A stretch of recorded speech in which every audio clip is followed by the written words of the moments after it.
não parar, não precipitar e não retroceder. Então dizer para esse cara, sabe quando nós vamos parar? Nunca.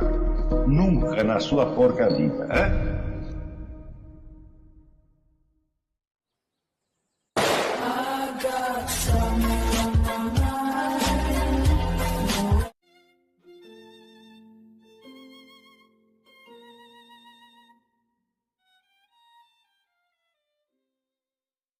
E aí pessoal, o nosso canal sempre tentou ajudar vocês na busca pela verdade, através dos vídeos e dos ensinamentos do professor Olavo de Carvalho. Não são só vídeos que a gente coloca aqui no YouTube, na nossa comunidade a gente também coloca artigos e textos do nosso amado professor. Espero que estejam gostando e quem puder, ajude o nosso canal, compartilhe ou apoie se puder. A gente está aqui desde 2012, sempre fazendo esse trabalho e sempre tentando ajudar. Que Deus nos abençoe a continuar. E obrigado a todos. Fiquem com o vídeo.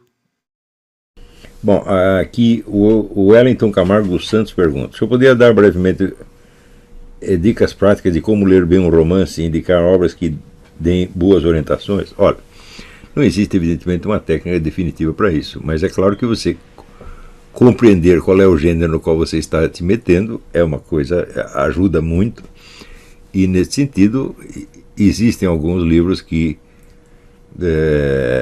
podem te ajudar a entender o que é, vamos dizer, a estrutura e o intuito da arte do romance. Um deles chama-se The Structure of the Novel. O autor chama-se Edwin Muir, M-U-I-R.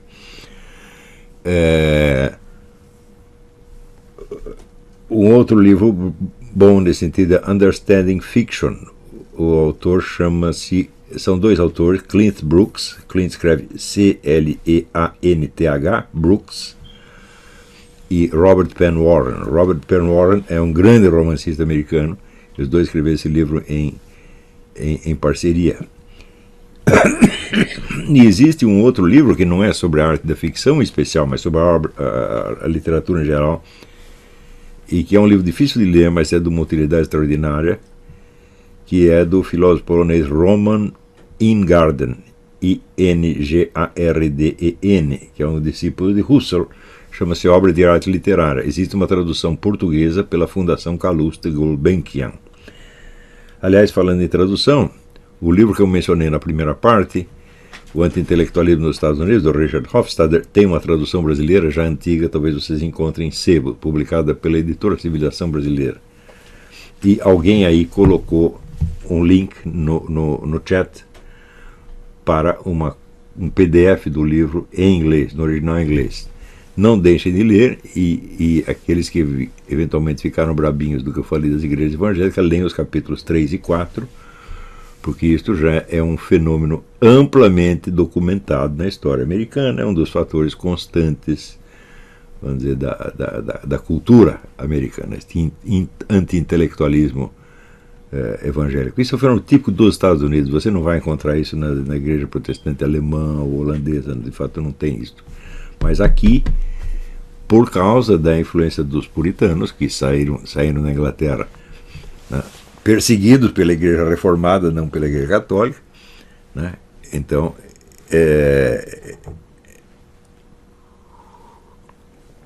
eles vieram com certas concepções que se arraigaram profundamente. E é claro que as igrejas evangélicas que foram para o Brasil a partir da década de 70 são todas provenientes dos Estados Unidos, né? Nenhuma é autóctone, embora pareça, porque o sujeito vai na esquina e registra no cartório, mas aonde que ele aprendeu, quem são os professores dele, você vai ver a origem quase sempre americana.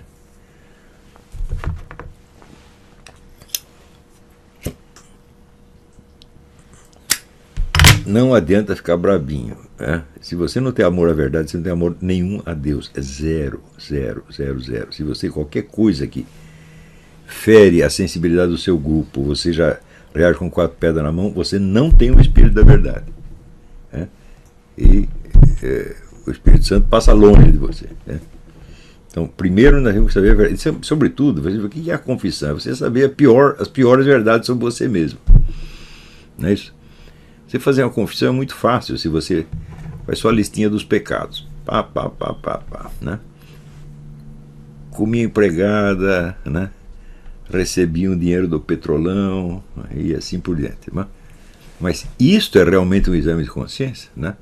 No Tratado de Teologia Cética e Mística do Adolphe Tanqueray, você tem lá um questionário sem perguntas. Você fez isso, fez aquilo, fez aquilo. Só de você fazer isso, você já vê como é superficial a nossa visão do nosso próprio pecado. Mas existe outra dimensão mais profunda que aparece nas Confissões de Santo Agostinho, é onde, em vez dele confessar os pecadinhos um por um, ele confessa o pecado de raiz, né? Ele disse, eu estava no bercinho e eu já era mau, eu já estava com mau instinto, né? Então, aí ele foi num nível mais profundo, né? Por exemplo, você confessar a Deus os pensamentos que você tem contra Ele, né? Existe, por exemplo, uma das conquistas da consciência ocidental é uma percepção mais aguda dos vários níveis de inconsciente que existem. Você tem um inconsciente, um subconsciente, um pré-consciente, né? E isso está muito bem observado. Se você pegar, por exemplo, o romance do Proust, isso aparece com uma clareza incrível. Nesse dia, o monólogo interior do final do Ulisses, do James Joyce, isso aparece, né, nos próprios livros do Faulkner aparece muito, no Henry Miller aparece demais. São pensamentos que cruzam a sua mente, em princípio, de acordo com a doutrina da Igreja Católica, você não tem culpa deles, tá certo? Eles passaram, mas às vezes eles passaram, você não se lembra deles, mas você acredita neles, você age baseado neles. Então precisa um nível muito fino de autoobservação para você pegar isso em você, e para pegar nos outros, então, para captar isso nos outros, então você precisa já ter uma certa prática. Eu digo, escuta, você não tem interesse por isso? Então você não tem interesse pelo próximo, meu Deus do céu. Você não quer nem saber o que está se passando com o próximo, né? Você só quer criar alguma opinião sobre ele e falar a opinião. Então, assim, falta de amor ao próximo acompanhado do hábito do falso testemunho. Isto é o que eu vejo acontecer, assim, em massa, né? Então você vê como a religião cristã ela é deficiente no Brasil. Tanto na católica, nem precisa falar, quanto na protestante. É isso. Então, é por motivos diferentes, obviamente, né? Em matéria de livros, eu também queria lembrar um outro negócio que me foi lembrado aqui pela Roxane no intervalo. Existe um livro muito importante que se chama The Great Code, o Grande Código. O autor é um canadense, chama-se Northrop Frye, o qual era um pastor protestante, né? E ele observa ali que todos os enredos da literatura ocidental, inclusive a mais moderna, todos eles saem da Bíblia, todos eles.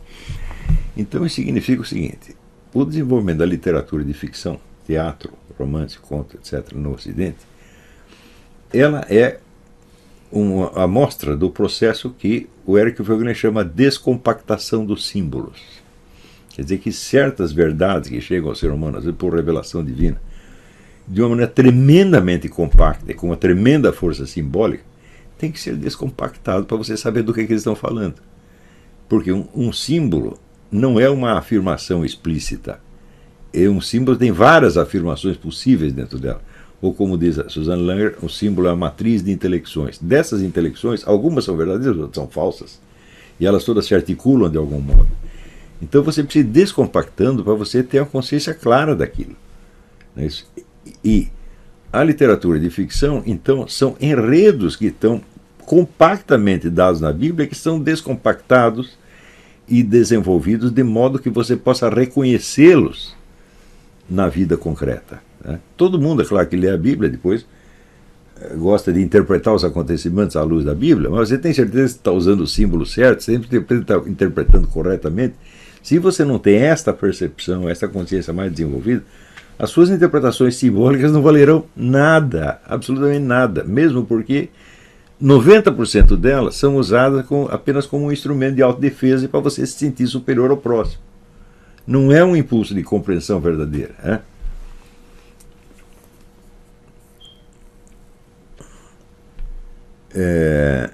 Tiago Dantas, o senhor poderia dar uma rápida explicação ou deixar uma impressão referente ao ecumenismo proposto pelo Mário? Em suas aulas ele fala sobre isso o tempo todo, pois admite que pela matese, que é o método dele integralmente desenvolvido, o método final dele, por assim dizer, e por sua teoria dos símbolos, é possível uma convergência entre as religiões. Eu já expliquei isso no curso sobre esoterismo. As religiões convergem no que diz respeito à sua doutrina metafísica.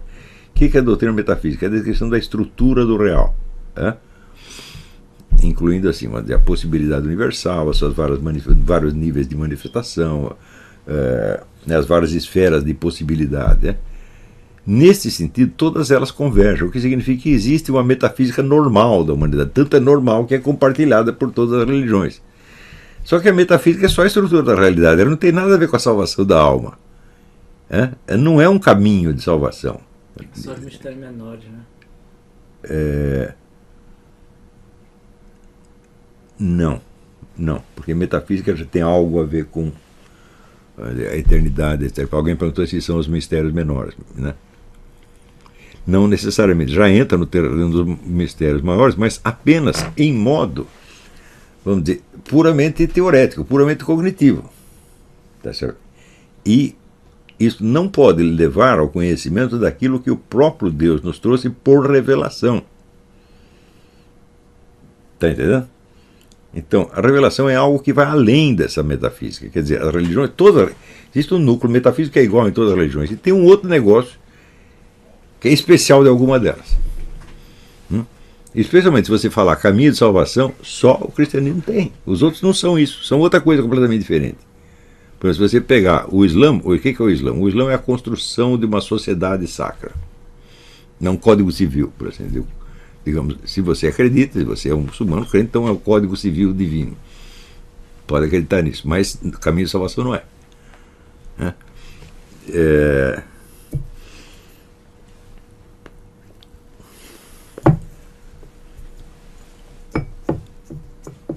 Do mesmo modo, é claro que existem pessoas que acreditam no nós somos salvos apenas pela fé, as nossas obras não ajudam em absolutamente nada. Eu digo, mas as obras não ajudam, mas elas atrapalham.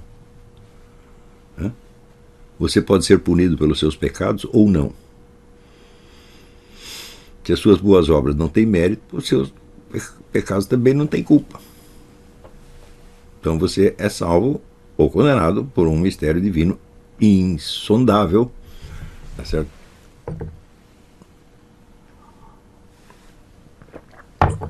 E veja, as suas obras você vê, são coisas materiais. E a sua fé? Sua fé é uma coisa que está permanente dentro de você, como está presente o seu corpo, por exemplo. Ou ela sobe, desce, é entremeada de dúvidas, de negações, de revolta contra Deus, etc. Todo mundo tem isso aí. Você não tem? Você não sabe por que você não tem? Porque você não percebe. Porque você é burro e tosco demais para perceber os movimentos sutis da sua alma. Então você reconhece somente aquilo que você diz em voz alta. Os seus pensamentos secretos você nem mesmo percebe. Eles vão e vêm e você é vítima deles, é conduzido por eles e não percebe. O que é isso aí? Falta de autoconsciência. Falta, portanto, da alta cultura.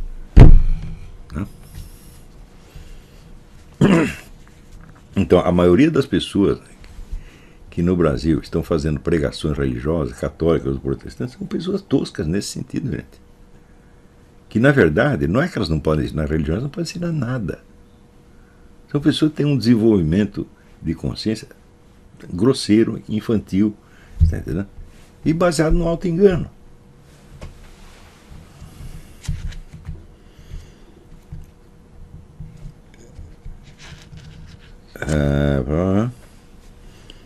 Luciana Scherto.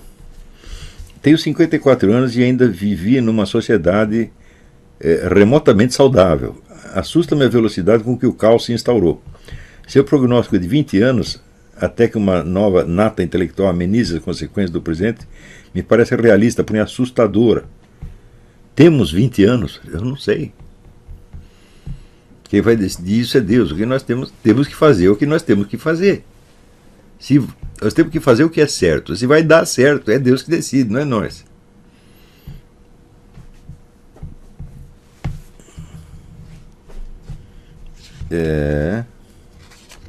Vamos ver o que mais.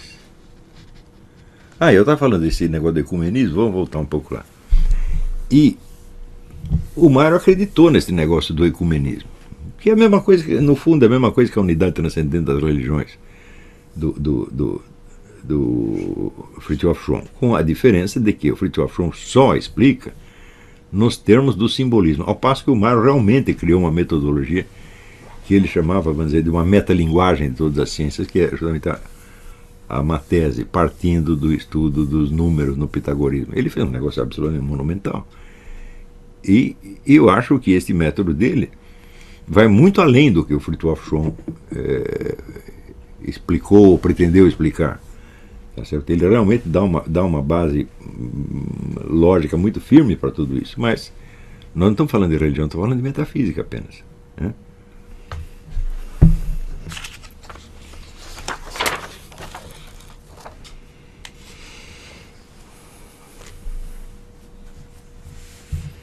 Fátima Romanelli. Quanto ao valor da confissão como uma possibilidade de aumentar a consciência das pessoas, também considero que é uma função da psicanálise,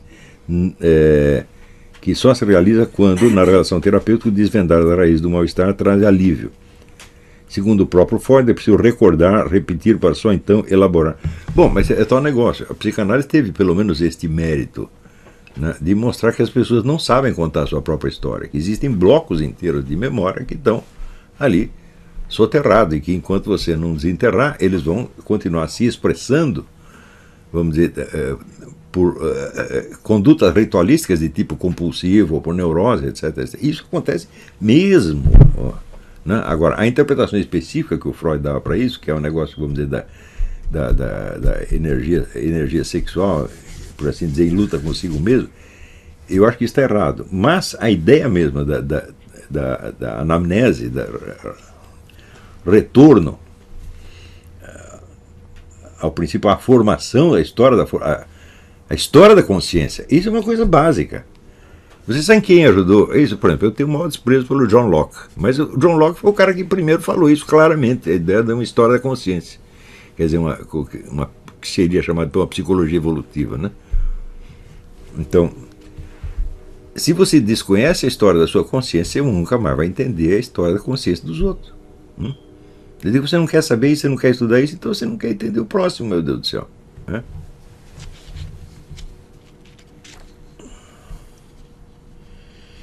Luigi Praça Amêndola.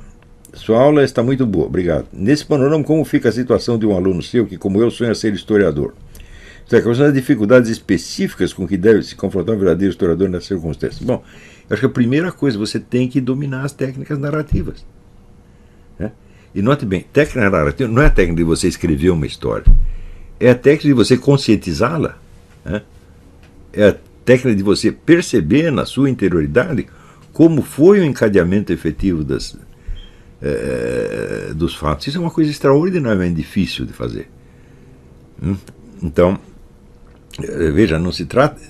Você compreender um personagem de ficção que você mesmo inventou já é difícil, porque nós tendemos a projetar estereótipos, a dar soluções mecânicas, etc., e perdemos a lógica interna do personagem, que é justamente o que os grandes ficcionistas nunca fazem.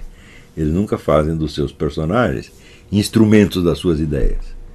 Ele deixa o personagem se desenvolver de acordo com uma lógica interna que está na alma dele, não do escritor. Pode ter afinidades, diferenças, semelhanças de um e outro, mas o personagem tem que ter uma autonomia, né? Se é difícil você fazer isso com um personagem de ficção, quanto mais com um personagem real, ao qual no estudo de cuja vida, com certeza, vão faltar blocos inteiros de informações que conectam uma coisa com outra.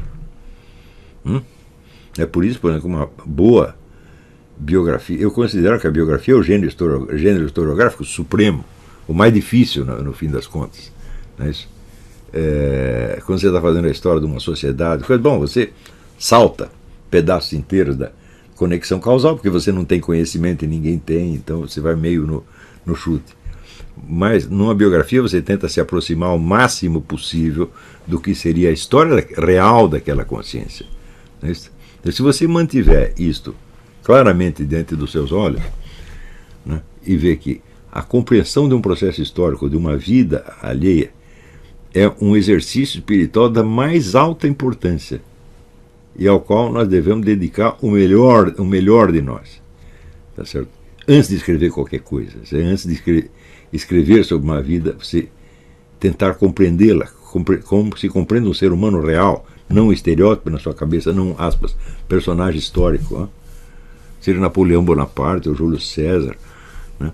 ou qualquer outro. Para você fazer a biografia de Júlio César é muito difícil, porque existe mais estereótipos de Júlio César circulando do que conhecimento sobre a história de Júlio César. Né? Quer dizer, nós somos oprimidos sob uma montanha de estereótipos e lendas urbanas e frases feitas, etc, etc. Então o historiador, um eventual biógrafo de Júlio César, teria que escavar esta coisa toda para encontrar, vamos dizer, o personagem real na medida do possível, para o que faltarão documentos, com certeza. Né? Então vai ter que suprir muita coisa com a imaginação, e aí você vai ser um romancista. É isso.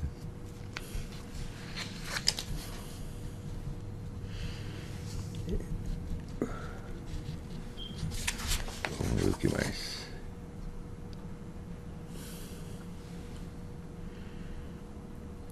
Igor Salles. O senhor diz que a aquisição da autocultura é uma chave para a interpretação e conhecimento das diversas situações humanas. A humildade seria uma postura ideal para julgar corretamente o que percebemos, mas sem a menor sombra de dúvida. Você tem que partir do reconhecimento e confissão da sua ignorância.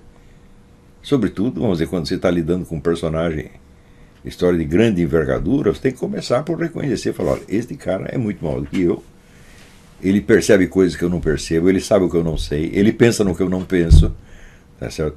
E ele teve uma experiência infinitamente maior do que a minha, e eu ainda vou tentar lá compreendê-lo. Portanto, você vai ter que, no curso do seu esforço de compreensão, você vai ter que crescer.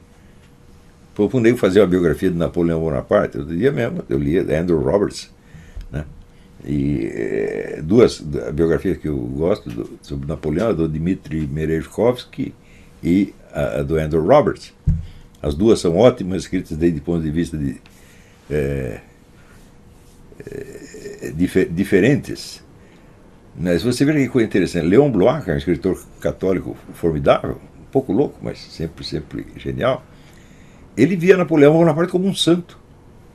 Quando Napoleão Bonaparte foi um inimigo da igreja, que humilhou o Papa, né?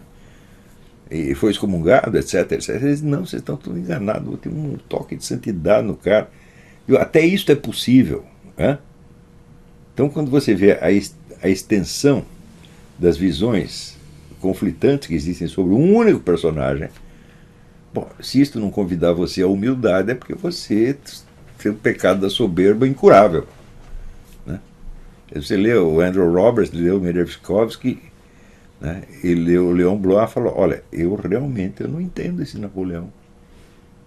Ele é maior que a minha capacidade. Tá certo? O Merezhkovsky, ele fala que só quem compreendeu Napoleão foi Goethe, né? Quando eles se encontraram. Né? Ele disse, está aí duas almas que poderiam ter algum diálogo. Né? Sem sombra de dúvida. Aí você tem, quer dizer, dois gigantes, o que não quer dizer que um e outro não tivessem também seus pontos cegos. Tinha, evidentemente. E o Goethe, ele leu, o Napoleão ele lia no campo de batalha o Werther, né? Sim. Mas todo mundo leu o Werther na época, né? Todo mundo lia e chorava. Mas no campo de batalha inspirou alguns suicídios de apaixonados frustrados, né? Então, mas eu acho que Goethe tinha perfeitamente condição de entender Napoleão, assim como de entender Hegel, porque ele também teve encontro com Hegel, né?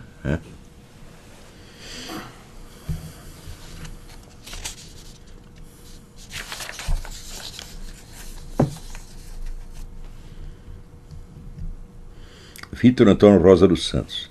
Para o senhor, a farsa histórica que foi montada no Brasil também é um aspecto da destruição da alta cultura? Sim. Olha, existe um livro do Benedetto Croce, A História como Pensamento e Ação, que aliás tem uma tradução brasileira, uma das raras traduções brasileiras boas, feita pelo poeta Darcy Damasceno. A tradução é antiga, mas talvez encontre ainda, em que ele tem um capítulo que chama Historiografia sem Problema Histórico. E isto aqui, a história que se faz no Brasil, sobretudo a parte da história moderna, a história contemporânea, do pós-64, não tem problema histórico. Todos os problemas já estão resolvidos de antemão. Eles já entenderam tudo antes de contar a história, daí é só encaixar os fatos dentro daquela visão que eles já têm. E para isso, evidentemente, você tem que... Os fatos que vão contra aquilo têm que ser escondidos, têm que ser negados. Eu sempre comparo essa história, todo mundo diz, não, a CIA participou, não sei o que, não sei o que. Ninguém dá o nome de um agente da CIA que tivesse lotado no Brasil. Ao passo que o menino lá da Tchecoslováquia, o Mauro Abrantes, já achou o nome de 300 agentes da KGB. Então é uma coisa tão desproporcional. Mas você não pode falar isso, porque senão você vai estar justificando o golpe, e daí você está traindo a classe. Tá certo? Então é claro que não é o problema da preconceito ideológico, isso não é ideológico, isso é autodefesa grupal. Você está entendendo? E nós temos que esconder os podres da nossa turma, porque senão eles nos pegam. Não tem nada a ver com ideologia isso aí. Então, o senso de autodefesa grupal da esquerda brasileira predominou enormemente sobre o desejo de descobrir a verdade. Vamos dizer, da historiografia, aspas, direitista, eu nem falo porque ela não existe. Existe apenas livros de memórias e livros polêmicos, né? Sempre baseado na ideia de glorificar o regime militar, etc. Isso que é outra estupidez também. Então a discussão toda está de muito baixo nível, né? Outro dia tem um professor Carlos Fico, dizem, essa é a maior autoridade, etc, etc. E eu li um trabalho dele, feito em 70 e pouco, uma revisão da historiografia, onde ele mostra tentar ser um pouco equilibrado, etc, etc. Mas um aluno meu foi falar, mas esse negócio da KGB, os documentos da KGB, ele desconversou imediatamente. Então você vê que o superego grupal é muito forte nessa gente. Você vê que o intelectual na sociedade brasileira, ele não tem uma situação muito segura. Esse sujeito, para poder viver do trabalho intelectual, né, para poder viver por iniciativa própria, trabalhando, sendo seu próprio patrão, só se tiver muita cabeça, como eu, cá entre nós, eu tenho um pouco. Né? Tá certo? Então, eu não tenho patrão, eu não dependo de ninguém, eu criei meu próprio sistema de trabalho e sou, né, como dizia minha filha Gugi quando era pequenininha, autônomo. Quem puder, apoia nosso canal. Autônomo e amônimo. E ajuda a divulgar então, cada dia mais os ensinamentos. O sujeito, então, se ele quer uma carreira intelectual, ele não vai arriscar na iniciativa privada própria. Ele vai tentar se entrar em algum escaninho de alguma estrutura externa que o proteja. Então, um partido político, um grupo de amigos, uma sociedade secreta, ele vai entrar em algum PT, alguma maçonaria, alguma igreja, algum treco assim, e poder falar em termos de nós e eles, os amigos e os inimigos. Então, é claro que intelectualmente o sujeito se esteriliza na mesma hora. Fez isso, se esterilizou. Pode ser a própria Igreja Católica, meu filho. Ela, nesse aspecto, ela não está acima de qualquer outra organização. Enquanto organização, né, ela é tão despersonalizante quanto qualquer outra. Só que, em geral, a igreja não faz esse... A liberdade que os autores católicos têm, nenhum autor muçulmano ou evangélico tem. Se você lê Leon Blois, você vê os arranca-rabo do Pierre Boutin com o Jacques Maritain, né? Sei lá, o Jean Tourniac, católico maçom, né? Você vê a riqueza da discussão ali, a variedade de perspectivas é muito grande. Outras religiões não têm isso. Tá certo? No Islã não tem porque o negócio é compressivo mesmo. Nas igrejas evangélicas não tem porque elas são igrejas pequenas, elas não podem se dar ao luxo de uma grande diversidade interna. Tá entendendo? Na igreja católica pode, porque ela está no mundo. É universal. Mas, sei lá, uma igreja que tenha 100 mil seguidores ou 200 mil, ela não pode se dar ao luxo, ela vai ter que forçar a unidade, né? Então, significa que, em geral, o intelectual brasileiro é um tipo socialmente fraco e, portanto, psicologicamente fraco também. O indivíduo, para manter a sua força individual numa situação psicologicamente inferior, você precisa ser um Leon Blois, né? Quer dizer, como diz, o mendigo ingrato. Eu sou mendigo, mas vocês não são nada, vocês são... Tá, né? Desprezar todo mundo. É duro fazer isso. E se tiver que morrer de fome, eu morro, mas e daí?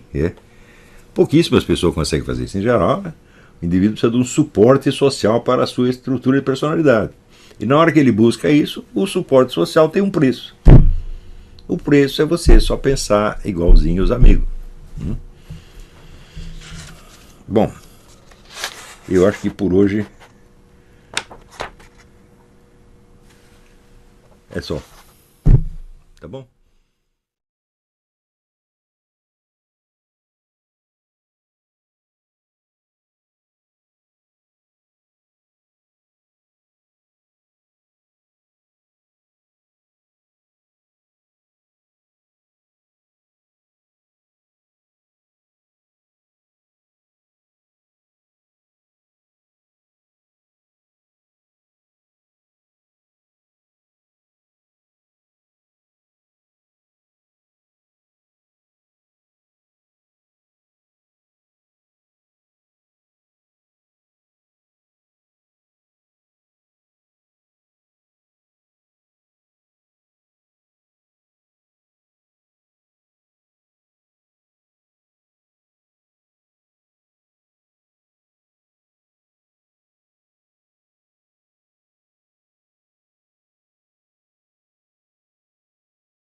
Espero que tenham gostado do vídeo. Compartilhem, comentem, curtam. Apoiem nosso canal para a gente continuar aqui no YouTube com essa iniciativa que é desde 2012. Sempre ajudando na busca pela verdade.